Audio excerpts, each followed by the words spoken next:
سلام نعقم يخونا بملا كورنعات عالم كوينكم على توا حبريتات دقول الزينات كتاتلو زلخم فتوات تعذبتي عربي شمون تنحسك لتشحن عصر شمون تنعمة مرت زوادرنا يم الزينات حيزنا قريبنا لنا نسنا يمكتت لكم بمعدام بغادتنا بزرزر زينا كنسقركم سراويت تقراي ناب كل الامحارة كم زات وتقليزهم ሰራዊት ትግራይ አርሚ 31 ናብ ወረዳታት ሰሜን ወሎ ከም ዝኣተወ ተገሊጹ እዚ ወታደራዊ ስጉምቲ ምስታበ ከባቢ ራያ ዝረአ ዘሎ ናይ ኤርትራ ከበድቲ ጦራት ምንቅስቓስን ናይቲ ዞባ ዘሎ ፖለቲካዊ ወጥርን ዝተኣሳሰር ምዃኑ ተሓቢሩ ብመሰረት ካብቲ ስፍራ ዝወፁ ወታደራዊ ምንቅስቓሳት ከም ዝሕብሩ ሰራዊት ትግራይ አርሚ 31 ሙሉእ ብሙሉእ ዘሊቑ ናብ ክልል ኣምሓራ ዞባ ሰሜን ወሎ ኣብ ዝርከቡ ወረዳታት ራያ ቆቦ ግዳንን ላስታን ኣትሉ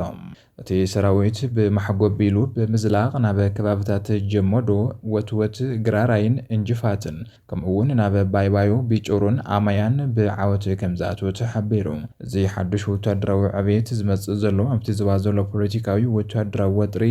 ኣብ ዘይምለስ ብርኪ ኣብ ዝኣተወሉ እዋን እዩ ቅድሚ ውሕዳት መዓልትታት ካብ ኤርትራ ዝተበገሱ 7 ታንክታት 5 ናይ ኣየር ምክልኻል ዙ 23 መዳፍዓትን ብዓዲግራትን መቐለን ኣቢሎም ናብ ኣንፈት ራያ እናተጓዓዙ ምዃኖም ዝወፁ ጸብጻባት ይዝከሩ እዚ ድማ ኤርትራ ናይቲ ኩናት መድረኽ ካብ ገዛ ርእሳ ብምእላይ ራያን ንሙሉእ ትግራይን ናይ ሓድሽ ኩናት መድረኽ ንምግባር ዘንደደቶ ስትራቴጂካዊ ምዃኑ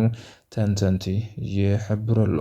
بخلي وجن وهبغال حوحانت نايت ميكيل أسقدم سرعة بلتقنا زجبر زخانة يخون ناي سلام ذاته ملو بملك كم زتعزو بمقلاص ولا حمورة بزي وجن تعاونا زي سرعة كقبارة رحيز لو بمبال تحرير مركزيو أسمع نيرو أب وشت تجري زرزل وشت أو وطري أب جراوت كللات محران بين شانقول جمزن مسعت وعات فانون حيلتات السودان زكايد زل جت كمون حزي بسراوت تجري استوسدن أب السمين ولو ناي مزلاق سقمتي نتي نايت زبانات تاكونتاش ناب زجدد حلقلخن حدش معرف كينات الناس جرب مخوانم تجليزهم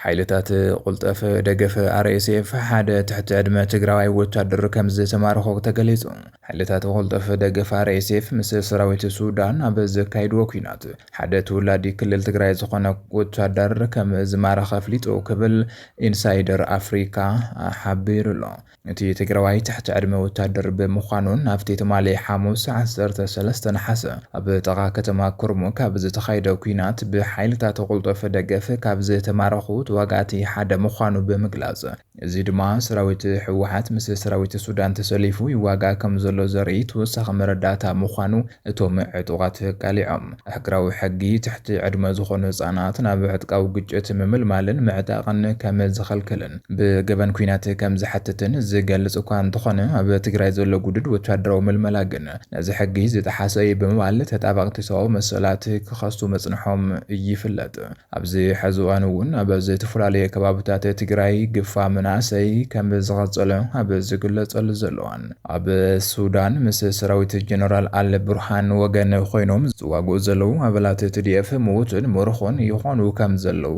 እና ተገለጸ ይርከብም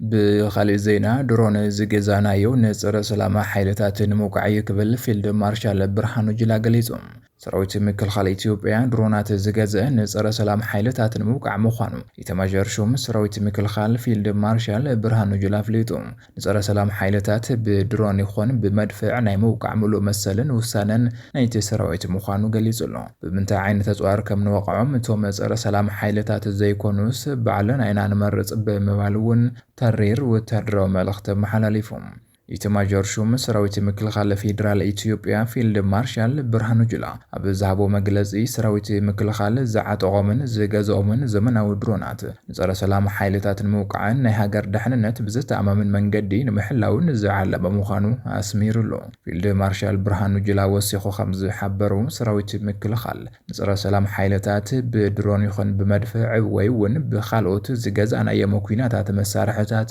ناي موقع ملو عغمن مسلنا ኣለና ክብል ተገሊጹሎ ብተወሳኺ ብምንታይ ዓይነት ኣጽዋር ከም ንወቕዖም ንሶም ዘይኮኑ ዝመርጹልናስ ባዕልና ኢና ንመርጽ ብምባል ሰራዊት ምክልኻል ኣብ ልዕሊ ዝኾነ ይኹን ጸረ ሰላም ሓይሊ ዝወስዶ ወተሃደራዊ ስጉምቲ ብናይ ባዕሉ ናይ ውግእ ስትራቴጂን ምርጫን ጥራሕ ዝፍጸም ምዃኑ ብገልጺ ኣፍሊጡሎም በተመሳሳሊ ሓይሊ ኣየር ኢትዮጵያ በልዕሊ ላዕለዎት ኣመራርሓ ሕወሓት መጥቃዕቲ ንምፍጻም ምድላዋቱ ከም ዝወገነ ምጽብጻብና ዝዝከር እዩ ምዚ ናይ ፊልድ ማርሻል ብርሃኑ ጁላ ብምትእስሳር ድማ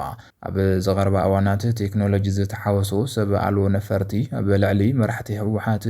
መጥቃዕቲ ክህሉ ከም ዝኽእል ዘመላኽት እዩ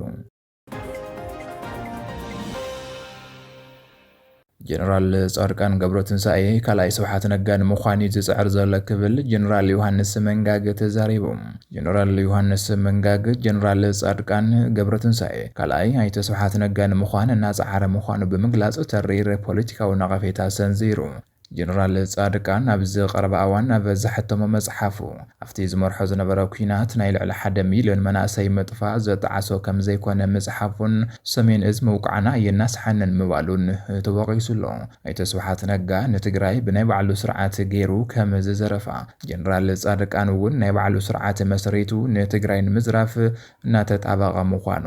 ተገሊጹሎ ጀነራል ዮሃንስ መንጋግ ኣብ ዝሃቦ መግለጺ ጀነራል ጻድቃን ገብረትንሳኤ ካልኣይ ኣይተ ስብሓት ነጋ ንምዃን ይጽዕራሎ ብምባል ተሪር ነቐፌታ ሰንዚሩሎ ብመሰረት ጀነራል ዮሃንስ ኣይተ ስብሓት ነጋ ንትግራይ ብናይ ባዕሉ ናይ ጥቕሚ ስርዓት ገይሩ ከም ዝዘረፋ ብምሕባር ጀነራል ጻድቃን እውን ብተመሳሳሊ ናይ ባዕሉ ስርዓት ብምምስራት ንትግራይ ንምዝራፍ እናተሃንደደ ይርከብ ብምባል ገሊጹ ብተወሳኺ ጀነራል ጻድቃን ናብቲ ኣብ ትግራይ ዝመርሖ ዝነበረ ኩናት ናይ ልዕሊ 1 ሚልዮን መናእሰይ ምጥፋእ ዘጠዓሶ ነገር ከም ዘየለ ኣብ መጽሓፉ ጽሒፉ ብምባል ጀነራል ዮሃንስ መንጋግ ከሲሱሎ እዚ ብዝተኣሳሰረ ጀነራል ጻድቃን ገብረትንሳኤ ሰሜን እዝ መውቃዕና ኣየናስሐንን ብምባል ዘሕለፎ መግለጺ ኣብ ልዕሊ እቲ ዝተኸፈለ ክቡር መስዋዕቲ ዘሎ መርገጽን ስእነት ጣዓሳን ዘርኢ ምዃኑ እቲ ዝወፀ ሓበሬታ ይርድእ ዓለም ለኻዊ ተጣባቂ መስል ጋዜጠኛታት ሲፒጂ ኣብ ልዕሊ ኣብ ኢትዮጵያ ተኣሲሮም ዘለዉ ጋዜጠኛታት ዝቐርብ ዘሎ ጸቕጢ ኮኒኑ ኣብ ኢትዮጵያ ተኣሲሮም ዝርከቡ 5 ጋዜጠኛታት ገበን ከም ዝፈጸሙ ኣሚኖም ይቕሬታ ንክሓቱ ዝግበር ዘሎ ጸቕጢ ብትሪ ኮኒኑሎ እቲ ትካል ነቶም ን3 ዓመታት ዝኣክል ፈትሒ ዝጽበዩ ዘለዉ ጋዜጠኛታት ብህፁፅ ንኽፈትሑ ጻውዒት ኣቕሪቡ እቶም ኣብ ክልል ኣምሓራ ተፈጢሩ ዝነበረ ዘይምርግጋእ ስዒቡ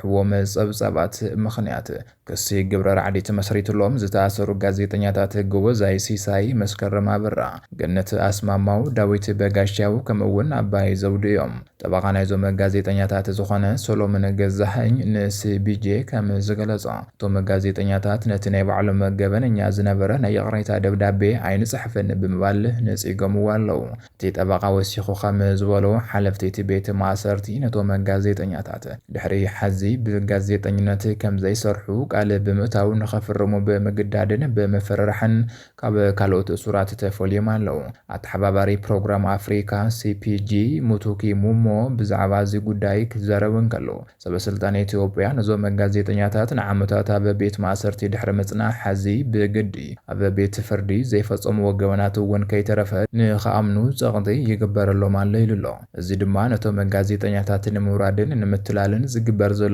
ጻዕሪ ብምዃኑ ብትሪ ብምኹናን ብዘይ ዝኾነ ይኹን ቅድመ ኩነት ክፈትሕዎም ሓቲቱ ብተወሳኺ ምስ ኣብ ክልል ኣምሓራ ዘሎ ግጭት ተኣሳሲሩ ብገበን ግብረ ራዕዲ ዝተኸሰሱ 300 ፖለቲከኛታትን ጋዜጠኛታትን እውን ናይ ቅሬታ ደብዳቤ ንኸፍርሙ ተመሳሳሊ ሕቶ ከም ዝቐረበሎም ጸብጻባት ማዕኸናት ዜና ይሕብሩ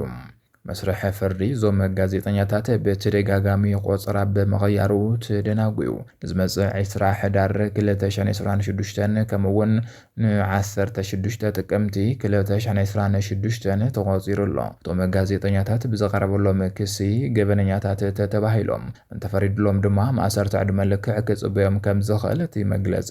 የጠንቅቖም ጠበቃ ሶሎሞን ከም ዝተቐሶ በቲ ሕጊ ኢትዮጵያ የቅሬታ ዝወሃብ ናይ መወዳእታ ውሳነ ፍርዲ ምስተዋበ ጥራዩ መስርሕ ፈርዲ ዞም ጋዜጠኛታት ገና ስለ ዘይተዛዘመ ግን ጉዳዮም ነቲ ክሲ ብምልዓል ወይ ብምሕረት ክዕጾ ከም ዝግባእ ኣረዲኡ። ሲፒጄ ብዛዕባ እዚ ጉዳይ እዚ ካብ ሚኒስተር ፍትሕን ካብ ቤት ጽሕፈት ኣገልግሎት ኮሙኒኬሽንን መንግስትን ምላሽ ንምርካብ ብኢሜይል ዝሓተተ ክኸውን እንከሎ ክሳብ ሕዚ ግን ዝኾነ መልሲ ከም ዘይተውሃቦ እቲ ጸብጻብ የመልክት።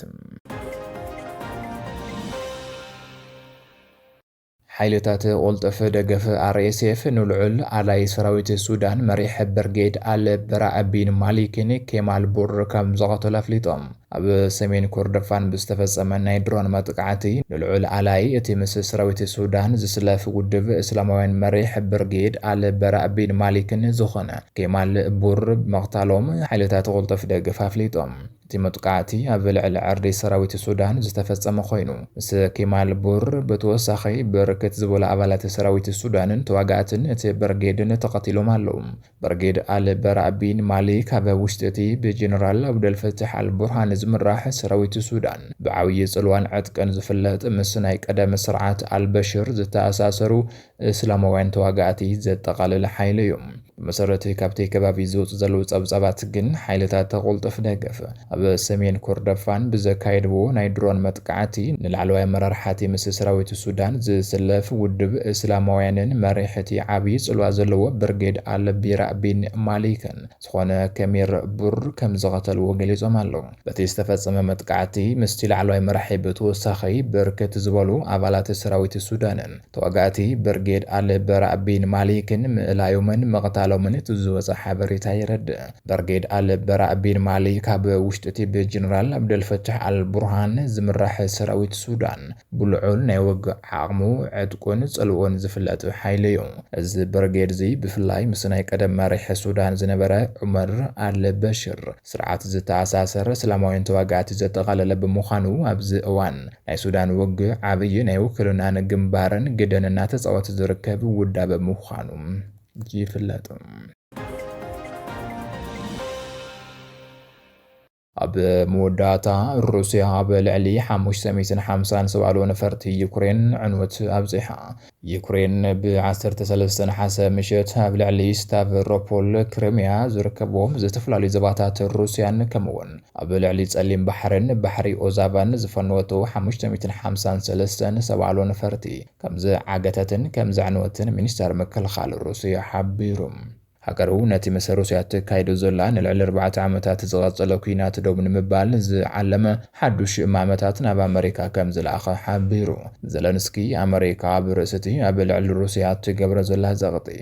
ማዕረ እውን ንስርዓት ምክልኻል ኣየር ሃገሩ ዝሓየለ ስጉምትታት ክትወስድ ፀዊዑ። ንሱ ወሲኹ ሩስያ እውን ኣብ ክንዲ ነቲ ኩናት ንምንዋሕ ንምቁራጽ ክትዳሎ ተሓሳሲቡ። እንተኾነ ዘለንስኪ ብዛዕባ እቲ እማመታት ኣመልኪቱ ዝኾነ ዝርዝራዊ ሓበሬታ ካብ ምሃብ ተቆጢቡ ከም ዘሎ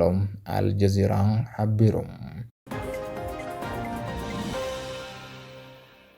خبركم تعزبتي مدباتنا لما يزودنا ما حبريتات أبزي زازمنا لنا نمكتتالكم نمسكن